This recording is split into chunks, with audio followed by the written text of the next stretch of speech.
Are you self-employed? Don't think you need business insurance? Think again. Business insurance from Zensurance is a no-brainer for every business owner because it provides peace of mind. A lot can go wrong. A fire, stolen equipment, or an unhappy customer suing you. That's why you need insurance. Don't let the "I'm too small for this" mindset hold you back from protecting yourself. Zensurance provides customized business insurance policies starting at just $19 per month. Visit Zensurance.com today and buy your policy online in just a few minutes. Zensurance, mind your business. Céline Dion. My dream, to be international star. Could it happen again? Could Celine Dion happen again? I'm Thomas Leblanc, and Celine Understood is a 4-part series from CBC Podcasts and CBC News, where I piece together the surprising circumstances that helped manufacture Celine Dion, the pop icon. Celine Understood, available wherever you get your podcasts. Frequency Podcast Network. Stories that matter, podcasts that resonate. Today, November 3rd, marks 1 year since we ran this episode on The Big Story, which means it actually marks 1 year, less a couple of days, from when the raccoons that we discuss in this episode broke into my green bin. And yes, it was one of those raccoon-proof green bins. And yes, I've since attached bungee cords to it in an effort to secure it further. And it's happened again, and my neighbor has now resorted to just keeping a big old concrete slab on top of his green bin. And God bless him, that seems to do the trick. Anyway, yeah, we live in Toronto with the raccoons. Here's an episode about how they took over our city from us. Enjoy. Toronto, Ontario, is many things. The center of the universe, the most annoying city in Canada, a city that desperately wants to be New York or London, but never quite gets there. Let's be real, though. Mostly, Toronto is one gigantic raccoon den with a few million people who happen to live there too. Toronto is now considered the raccoon capital of the world. Whether you like them or hate them. Annoyed. What do you do about it? Can't do a thing about it. So we got a call about raccoons being in a porch. Go. You guys are huge. The raccoon is going for a swim in our pool. What is going on here? A family of raccoons broke into the ceiling of this RBC branch on August 23rd. And no, they're not there to make a deposit. The people of Toronto take over Twitter with an outpouring of love for a dead raccoon. I could have played you 20 more of those clips, and I'm not kidding. Toronto is the city that created raccoon-proof garbage bins, and the raccoons then found a way into them. It is not a city at war with raccoons. It is a city that has already lost that war and has resigned itself to its fate. But it wasn't always this way. A century ago, raccoons were so rare in Toronto that people who encountered them didn't know what they were. Now, Torontonians wear raccoon-themed memorabilia and embrace the creature as the city's unofficial mascot. Because, hey, if you can't beat them, and listen, Toronto really cannot beat them, you might as well join them. So how did this city get here? And where exactly along the way was this war actually lost?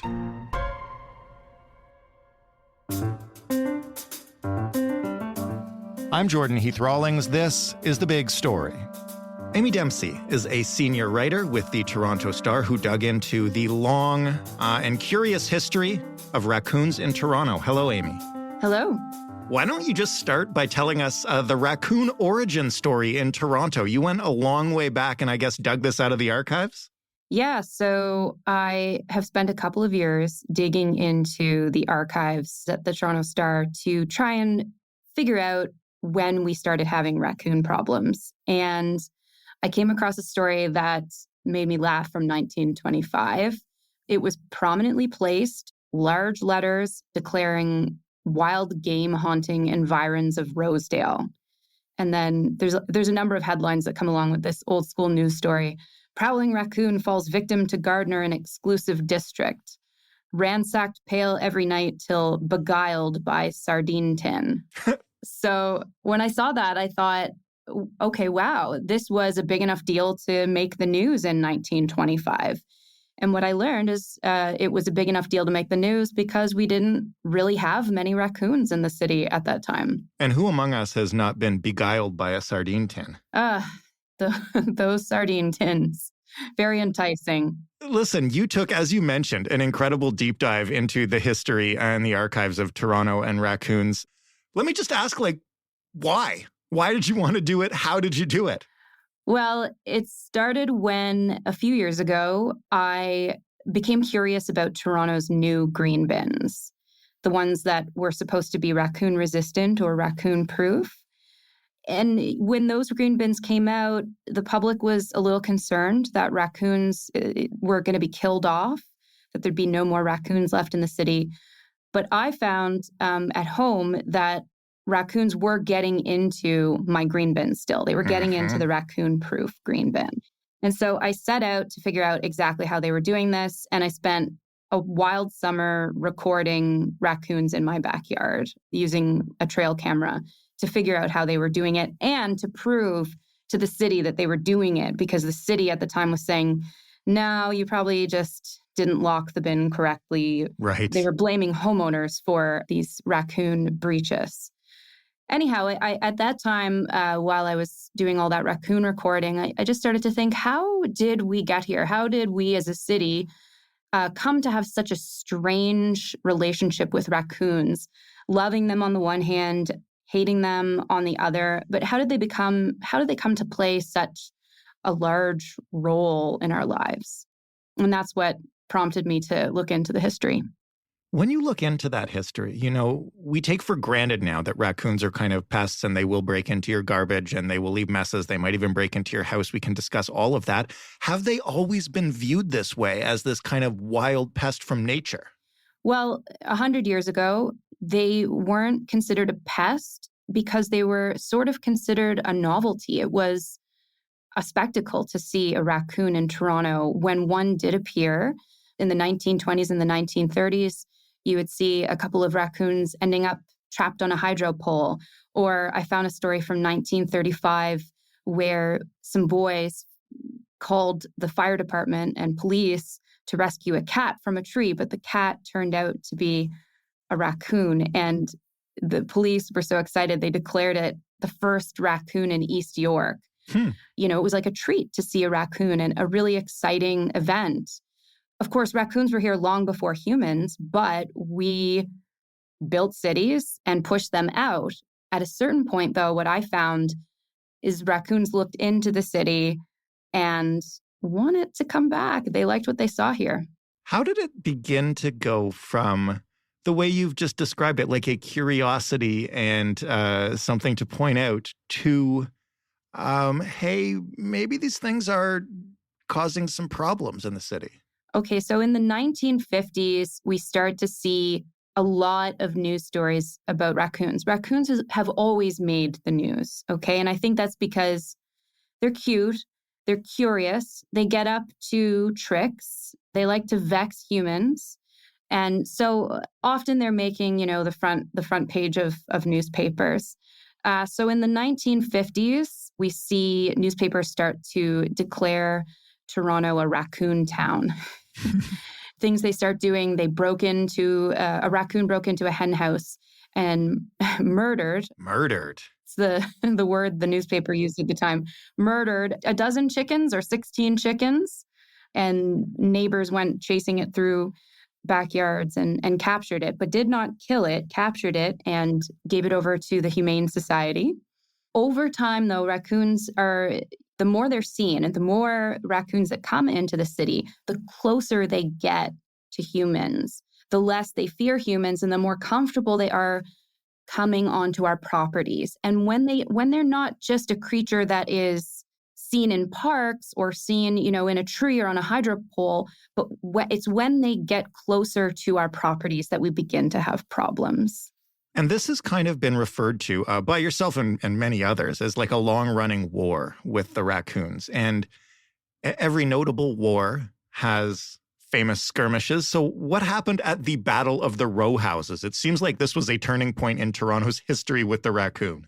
Yes. So in 1965, this ongoing incident in Little Italy on Clinton Street makes the news. There are 10 connected row houses on Clinton Street that share a 60-meter long attic.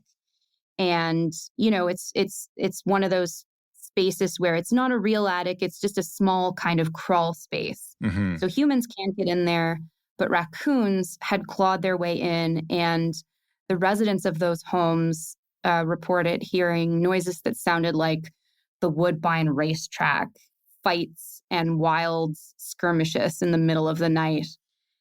And because humans aren't really used to encountering raccoons at that time, this is kind of terrifying for these residents and really disruptive to their sleep, of course. And they're afraid that these raccoons are going to fall through the ceiling into their homes. Prior to this time in Toronto's history, when a raccoon is found anywhere, the Humane Society would come out, capture that raccoon, and take it away. And that is how you, as a homeowner, dealt with your raccoon problem. Now, of course, we don't have that today. Nobody's going to come and take away our raccoons unless we pay them. But at this time in history, we start to see a shift. And the people from the Humane Society and all the authorities start to back away from having any involvement in raccoon problems. So these homeowners on Clinton Street feel helpless, and they are demanding the city do something about it. How does the city respond? I mean, the row house is a great example, but like, it's clear that there are increasing incursions going on. That's right. So in this case, because of, I think, the public pressure, the news story, whereas at first the Humane Society and the city had said, you know, there's nothing we can do. We can rent you traps for, you know, $10 and you can try to get rid of them yourselves. But, you know, that's it. That's all we can offer you. But once this makes the news and a city councillor intervenes, the Humane Society sends an inspector, but this inspector is quite unsuccessful. He captures only one raccoon in 2 months, and the raccoons are just going into the attic, eating his bait of fish and chicken heads, but completely evading capture. So these are particularly smart raccoons. So this battle continues for something like 13 months. Now, I went back to Clinton Street and I couldn't find anyone who was around during the 1965 raccoon occupation to tell me what the outcome was. But I spoke with one resident who's lived there for more than 40 years, and she tells me they still have raccoons around, not in her house, though. Are you self-employed? Don't think you need business insurance? Think again. Business insurance from Zensurance is a no-brainer for every business owner because it provides peace of mind. A lot can go wrong. A fire, stolen equipment, or an unhappy customer suing you. That's why you need insurance. Don't let the "I'm too small for this" mindset hold you back from protecting yourself. Zensurance provides customized business insurance policies starting at just $19 per month. Visit Zensurance.com today and buy your policy online in just a few minutes. Zensurance. Mind your business. Céline Dion. My dream, to be international star. Could it happen again? Could Celine Dion happen again? I'm Thomas Leblanc, and Celine Understood is a 4-part series from CBC Podcasts and CBC News, where I piece together the surprising circumstances that helped manufacture Celine Dion, the pop icon. Celine Understood, available wherever you get your podcasts. At what point do we know how many raccoons were in the city and how quickly the population was growing? I gather there have been like several efforts over many years to try to get a sense of just how many raccoons live in this city. It has often been said that you can't count raccoons. And that is not really true. It just takes a lot of resources, a lot of human power, and a lot of money. And so we did count raccoons in the 1980s and 1990s. The Ministry of Natural Resources did that, but that was for a very specific reason. And it was because coming from the United States on its way to Canada was a huge raccoon rabies outbreak that was costing the U.S. a ton of money because rabies is fatal. If you get rabies and you don't get treated, you're going to die. And rabies treatment is really expensive. So the US was spending a ton of money on this. And Canada wanted to avoid a similar fate of having just a rampant rabies outbreak. Right. So we started a program to track the raccoon population and figure out how many raccoons there were, where they were living in the city and in the suburbs. All kinds of wild numbers, thousands and tens of thousands have been published in newspapers over the years. These are guesses. What one researcher found was there were 7 to 20 raccoons per square kilometer on average in Toronto. But in some neighborhoods, and this is key, I think, as part of our history, in some neighborhoods, the numbers were way, way, way higher. So 100 raccoons per square kilometer in some parts of Scarborough. Now, you can imagine how many raccoons that is, right? 100 per square kilometer would be like 150 raccoons living in the Annex, or 200 in Roncesvalles, or 400 in Riverdale. That would be a lot of raccoons. So you can see why these pockets of Toronto have an even more complicated relationship with raccoons than some other parts. In terms of that complicated relationship, how many people over the history of this battle have proposed less than humane measures, let's say, or have proposed just, getting rid of the raccoons? And those fights fascinate me because, they are a pest, but every time you try to talk about maybe eliminating them, you can't do that. There are many points in our history where raccoons have become a political issue. One was in 1975 when a city councillor from the beach named Dorothy Thomas stepped in and said, hey, should the city of Toronto take over the responsibility for managing the raccoon population? And she put forth a motion to council to see if this is something the city could do. And the price tag for that was going to be $52,000 plus, which was considered an enormous amount of money at the time. And that was just going to be the starting cost. So to be fair, it would have cost more. But what happened at the time was the Humane Society, didn't like this idea. Their view was, our job is to look after the welfare of animals. And there is no evidence that raccoons are not enjoying life in Toronto. In fact, they're thriving here. So it's not an animal welfare concern. But leave the raccoons alone. Right. They're doing great. Yeah.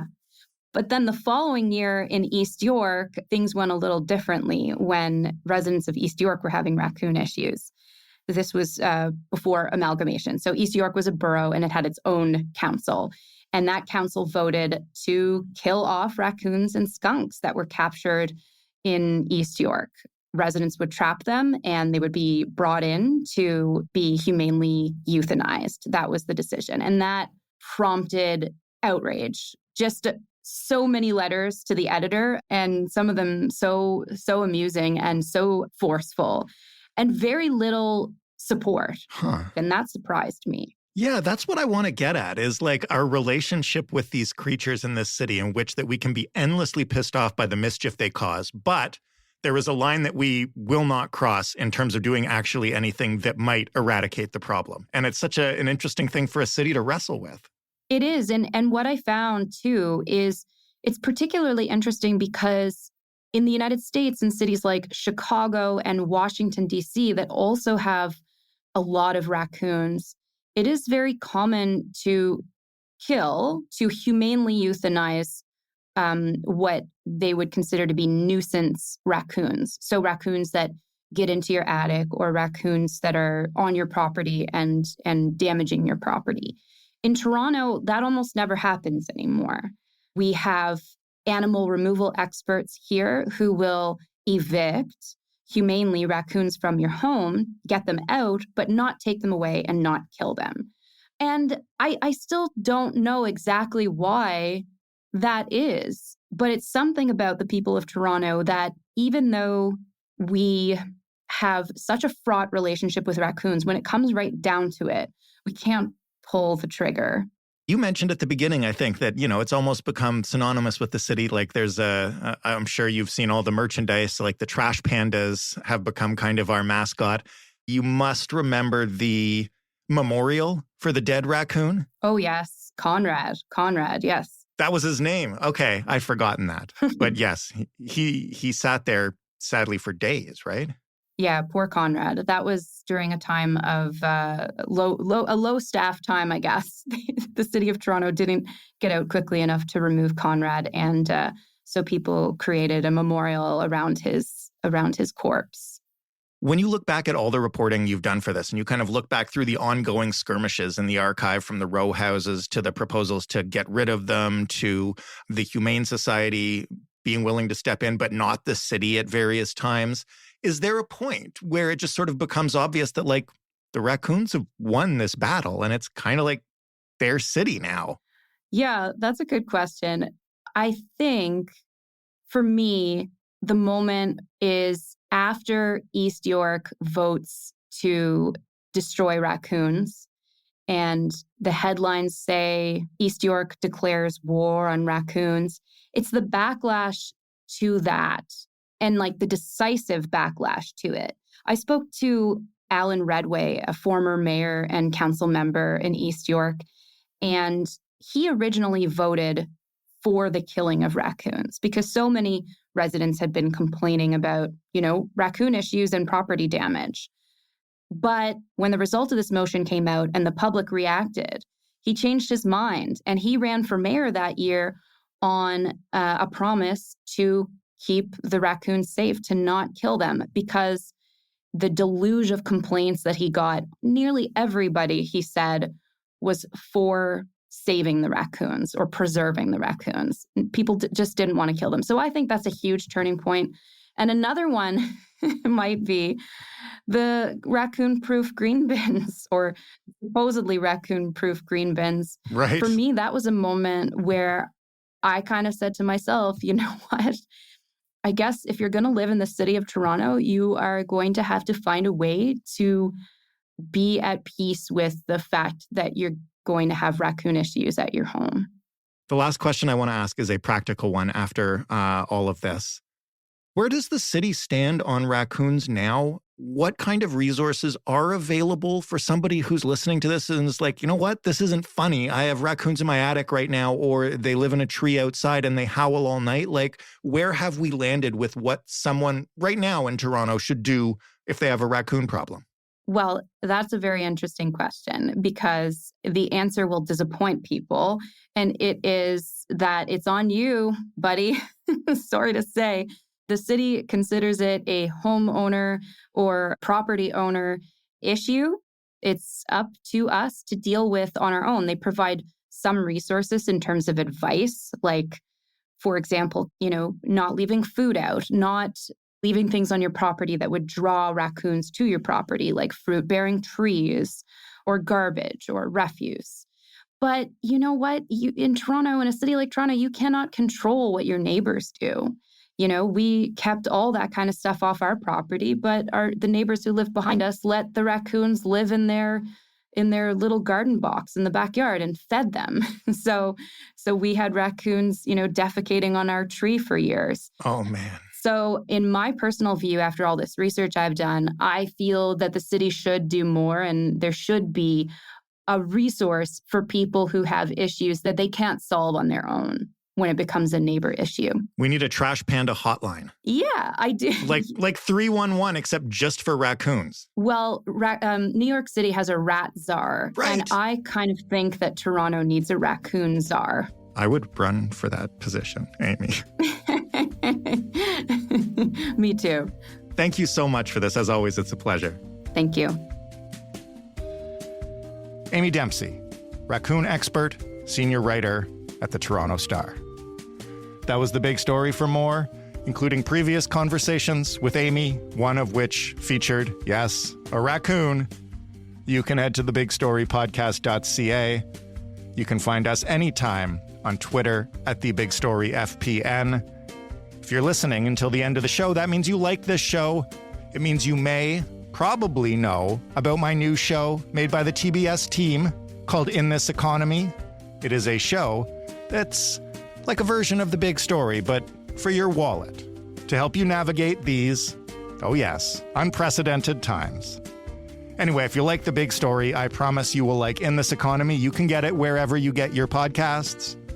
If you have a money problem you'd like to share with us or with In This Economy, you can write to us via email, hello@thebigstorypodcast.ca, and you can call us and leave a message, 416-935-5935.